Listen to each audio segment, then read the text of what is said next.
So therefore, those kinds of differences are significant because perception is both a product of the environment and a potential determinant of future interactions and outcomes in that environment.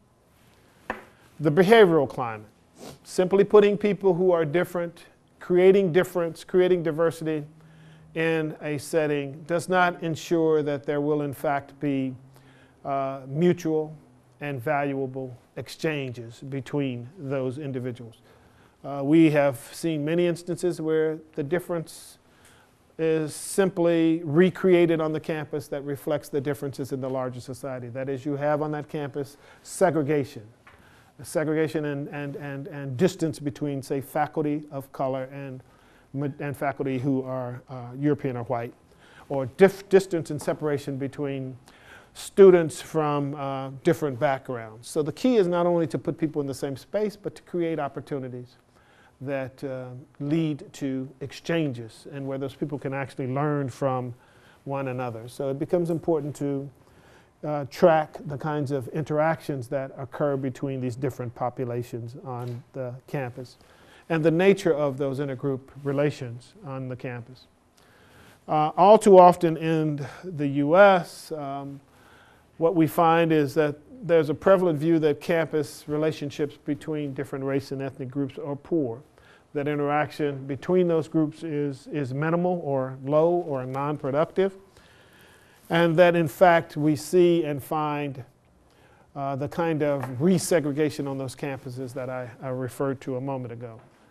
Now the research on that is mixed, but the point is that there is a tendency for such patterns to repeat on the campus. Very simply, the fact of the matter is that the majority students feel less of a commitment and less of a pressure to engage, as a rule, to engage in those kinds of exchanges, whereas those who are in the minority have little choice but to, because they are an underrepresented population on that campus and they have no choice but to interact with the larger community on the campus. So the challenge becomes one of trying to encourage both majority and minority groups to engage in such exchanges. And I'm trying to rush through this now because I'd like to get to what I think is central for us today. The notion of design principles for promising educational practice to improve campus climates for diversity. We've come away with a set of principles here. Principle 1. The goal of achieving a positive campus climate for diversity must be affirmed as an institutional priority. The word must come down from the top, but that it matters. Secondly, there must be systematic assessment in terms of those points that I talked about: historical legacy, structural diversity, psychological climate, and behavioral elements in order to produce and establish a baseline. That is to understand where we are now and where, in relation to where we would like to go with respect to changing or improving campus climate for diversity. Principle 3, guided by the research from, say, Principle 2, undertaken under Principle 2, and guided by experiences at peer institutions that have successfully addressed these issues, let's say, and results from the systematic assessment of campus climate for diversity, there should be development of a plan for constructive change. And again, the aspect of Moffett that I really was impressed with, as it was described to me, is this whole notion of community engagement around such questions, where that is, these kinds of plans can't simply be imposed from the top. That is, the community must be engaged in working out what would be a good strategy for implementing constructive change in the climate. Principle 4, there must be an accountability function built in the form of a detailed and ongoing evaluation program which monitors the effectiveness of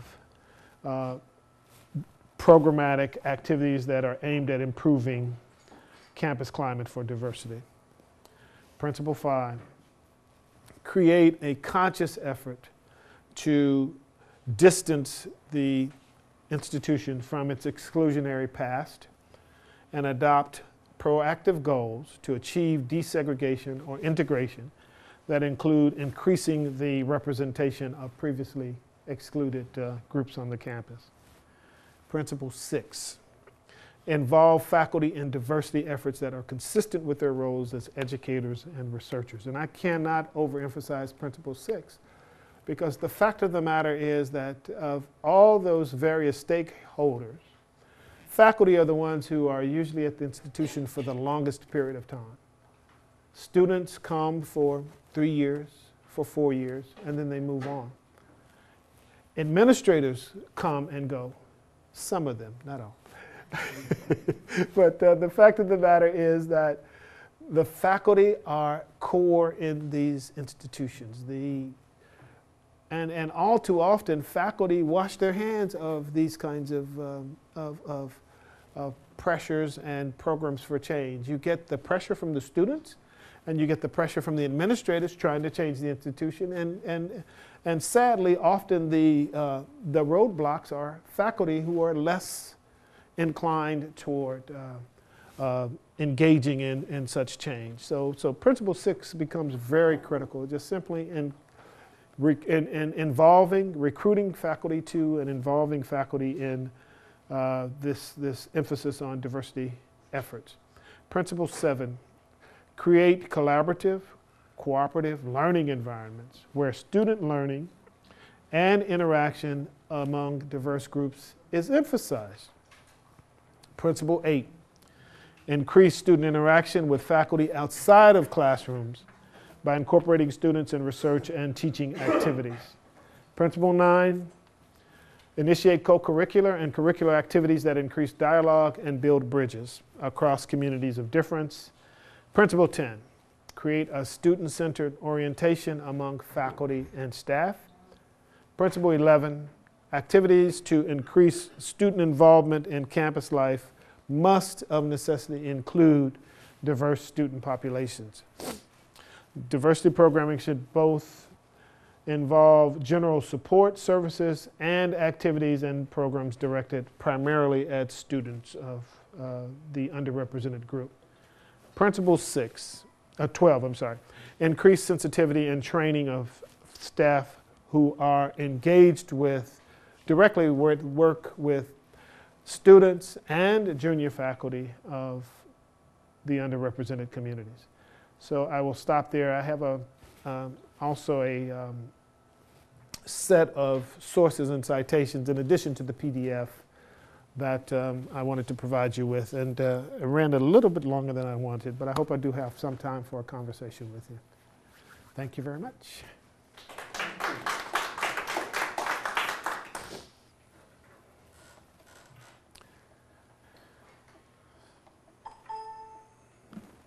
Fact of the matter is that there's much discussion of creating a critical mass in order to be successful in efforts of diversification. Because until you get to a point of critical mass, what you have is these situations of extreme isolation for the one female in a largely male environment, or the one black student in a largely white environment. So that's an important point. And at the same time, though, we look at examples such as Washington State University, which is second only to, say, the University of Chicago in terms of the production of black PhDs in sociology.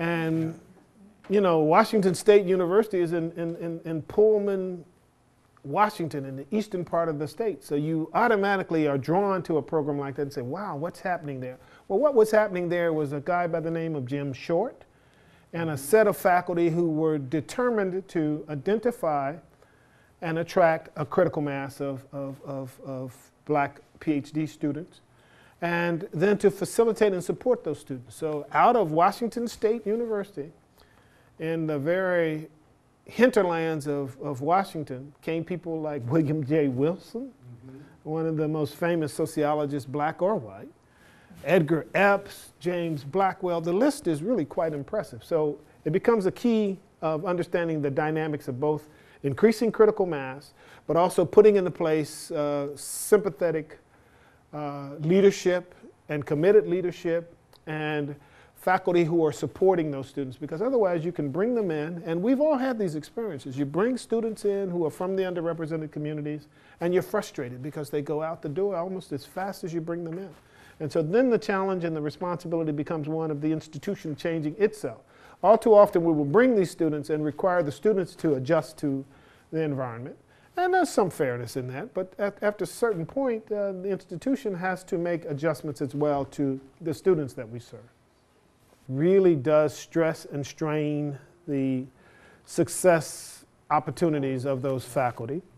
And as I very quickly sort of touched on in my comment from the research study of the professorate and difference by race in the professorate, all too often it becomes a matter of who has the power to set the tune. And so you will see situations where those faculty of the underrepresented group, faculty of color, are doing research that speaks to them. Because all of us, research is always me-search. You study the things that matter to you.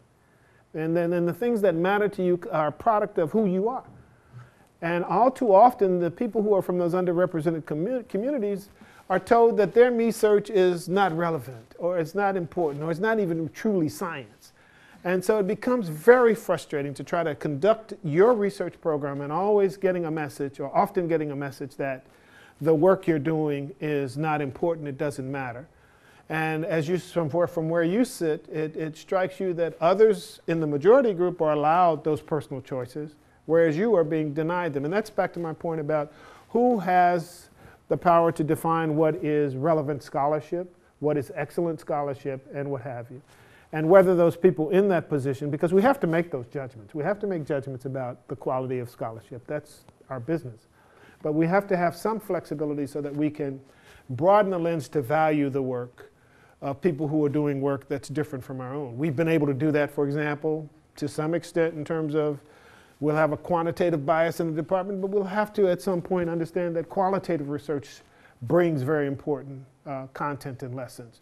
And similarly, one of the most striking areas of growth for me, and from which we can take lessons, is we have to remind ourselves that it was within a generation that women faced a lot of these same issues, and women still face the issues in higher ed.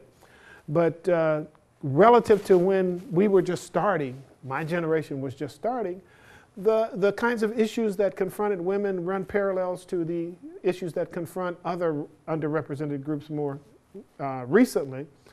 And it's been very impressive and important to recognize the gains that women have been able to make as academia has been forced to redefine and open up and allow for broader participation. Now, there's still much work to be done on that front, but it's just a good example of some of the changes that are possible, I think, for other underrepresented. And that's a very intriguing question you raise, and the answers vary. Some people will just simply start talking about questions of critical mass. For me, it's not only the numerical aspect, but it's also power aspects, because often, for example, I just made reference to the fact that women have improved their status to some degree in higher education. But there are instances where women are a majority in a higher education situation, but honestly, the reality is like an underrepresented minority. And then we have to move into issues of who has the power to set the tune, and issues of power and privilege. And so you will have there a numerical situation that doesn't qualify for underrepresentation, but in terms of being able to really influence decisions in that institution, to set the tone of the institution, a group that is not a minority numerically, but from a power point of view is disenfranchised, is again in the situation of being underrepresented and writ broadly.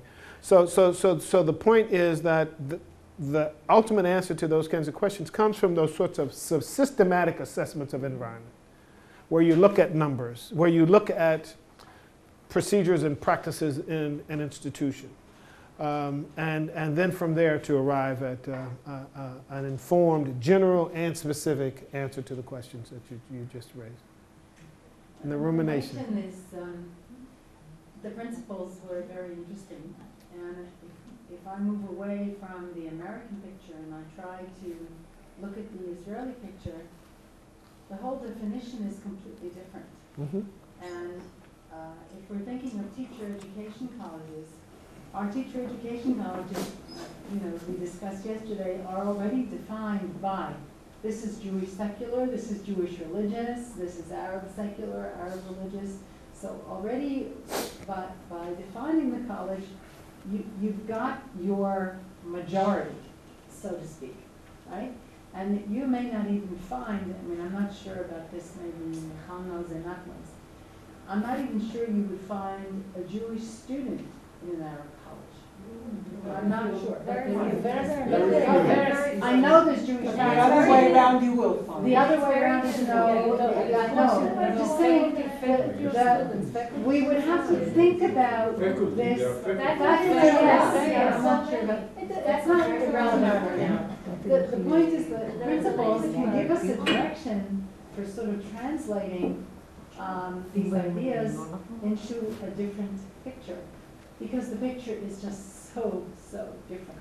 And you know what's striking to me? What you've just described is the situation with historically black colleges and universities in the United States. So you'll have a student population that's majority black students, but that faculty is not necessarily majority black. And certainly the faculty, say, in physics or the faculty in architecture. And so the challenge then becomes to try and compare and learn from those two situations that on surface are just here, but when you begin to look at them, they really kind of line up, and you see very similar patterns. And you will see on historically black campuses situations where the white students are the minority in that campus. But in that society, what are the power relationships, and what are the so you'll have a sectorial campus, but that sectorial campus exists in the context of a larger society where, yeah, you have a black majority campus, but that society is not blacks in terms of a population demographically, in terms of a population from a power point of view, in terms of power privilege, are decidedly underrepresented. And ultimately, you can't live your whole life on that campus. And indeed, even if you stay on that campus, what happens in terms of the people who sit up in the Knesset and make decisions about who gets money and who doesn't impacts the campus and impacts it in a very real way. So I think your point's well taken, that we recognize that the principles are very general and specific to the US, but at the same time, for my purposes, it's important that we seek after some general lessons that emerge from just the relationship between those who are in a majority, in a powerful and a privileged position, and those who are in a minority and a disempowered position, and trying to learn our lessons there. Because the fact of the matter is that, I don't know about Israel, but in the United States, you'll have an elementary school, for example, that is overwhelmingly female in terms of the teachers. But who's in charge? Disproportionately, men are running all of those women in those settings. So there's some lessons that we extract from that.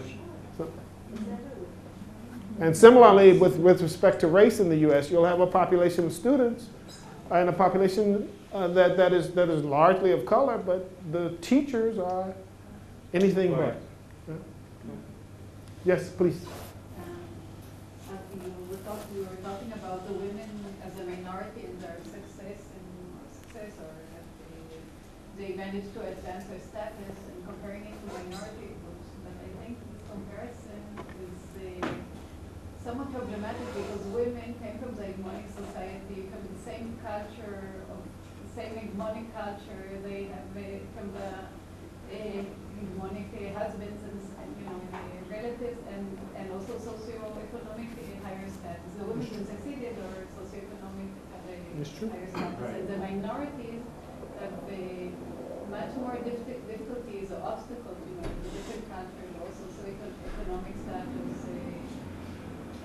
also feelings of different race and being a minority. So I think it's difficult to learn from the women the advantages or the advances that the women made.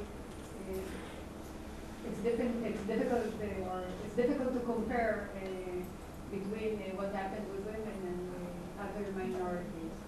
I'll accept your point that it's not a perfect comparison. And I would just simply add that there are minority women of color. You know, that they're women of color. And and see, that's part of what happens with our conversation. We'll often get in the conversation and act as if the women are all in the U.S. white women, or white and middle class. But in fact, there are women who are not white and middle class. So, but your point is that it's not, point's well taken, it's not a perfect comparison. And for that matter, the comparison between the U.S. that I'm touching on is not perfect. But power relationships, hegemonic relationships, have an internationality about them. And they do have some similar patterns. So for my purposes, to the extent that we can look at women as a disenfranchised group who've been able to at least find some wiggle room and to improve their circumstances and to empower themselves, then it potentially can carry some lessons for us in terms of other disenfranchised groups. But as you point out, we have to be very careful, because you think about the Russian situation where for the longest time women were excluded from medicine. When women became the majority in medicine, medical professionals in Russia and in Poland, the society then devalues medicine. And so it's a very, I think that makes my point. But so there are lessons for us. Yeah? Yes, please. I was thinking about California because you have the growing tension between the Latinos and the African American, which is a major component, and then you have the natives that really distinguish themselves from the Latinos as opposed to the African American. So the struggle, at least at GSC, I know, is so wide, it's so vast that it's so complicated. I would like to very much so. Your point's well taken. And for me, that just reminds us of, again, a set of international principles of domination of sometimes a group that's the majority by a minority, often the group that's the majority by the minority. And that's simply dividing and conquering us, if you will. Just really emphasizing not the similarities